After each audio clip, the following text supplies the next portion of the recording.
Honda అందరికీ సుపరిచయమే. ఈరోజు మనం ఇంత హాయిగా హోండా మోటార్ బైక్పై వెళ్తున్నామంటే దాని వెనుక కృషి చేసిన సోషిరో హోండా గురించి మనం తెలుసుకోవాల్సిందే.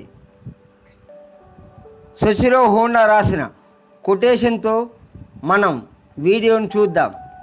Success can be achieved only through repeated failure and introspection. జపాన్లోని షిజుయోకో ప్రాంతంలో 17th నవంబర్ 1906లో జన్మించాడు సోషిరో. నాన్న సైకిల్ రిపేర్ చేసేవాడు, అమ్మ నేత పని చేసేది. సోషిరో నాన్నకు సాయం చేస్తూ 8 ఏళ్ల వరకు స్కూల్కి వెళ్ళాడు. కానీ ఏదో సాధించాలి అనే తపన 15 ఏళ్ల సోషిరోను టోక్యోకు తీసుకెళ్ళింది. తన బయోగ్రఫీలో మొదట తనకు ఇష్టం ఎలా ఏర్పడిందో చెప్పాడు Soichiro. Forgetting about everything in the world, I was running after car, I was deeply moved. I think it was then, although I was very young, I had the idea that someday I will be constructed a car myself అన్నాడు.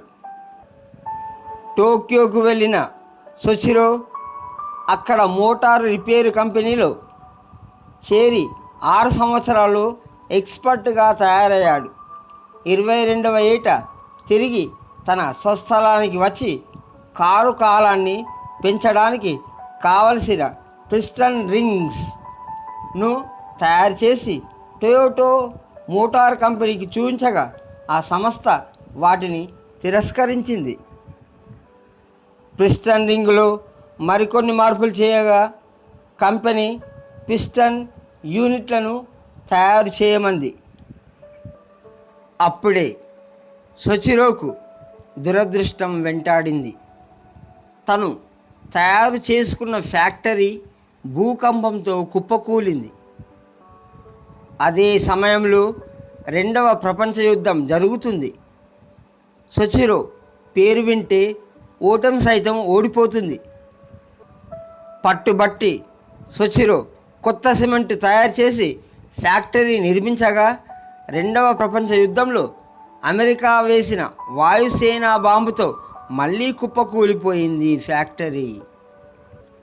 ఏం చేయాలో తోచలేదు సోషిరోకు. అయినా 1948లో మోటారుతో నడిచే సైకిల్ను తయారు చేశాడు. అది కాస్త అక్కడున్న వారికి చాలా నచ్చి మొదట 22 మోటారు సైకిళ్లను తయారు చేయడం జరిగింది. దాంతో సోషిరో హోండా పేరు ప్రపంచంలో బ్రాండ్గా మారి ప్రస్తుతం 192 దేశాలు హోండా మోటార్ బైక్స్ వాడుతున్నారంటే అది సోషిరో క్రియేటివిటీ, పట్టుదల. మొదట అమెరికా కుదుర్చుకున్న ఒప్పందం ప్రపంచమంతా హోండామయమైంది. తన కొడుకు హిరోతోషిని కాకుండా ప్రతిభ ఉన్న సంస్థలోని ఎంప్లాయీకిచ్చి వారసత్వం కన్నా ప్రతిభ ముఖ్యమని నిరూపించాడు సోషిరో హోండా. హోండా మోటార్ కంపెనీని 67 సంవత్సరాలు నడిపించి 1973లో రిటైర్మెంట్ తీసుకున్నాడు సోషిరో హోండా.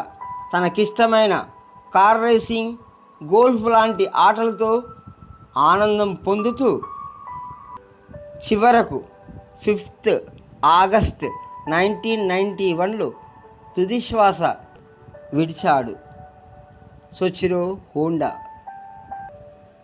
ఈ వీడియో నచ్చితే లైక్, షేర్ చేసి సబ్స్క్రైబ్ చేయడం మర్చిపోకండి.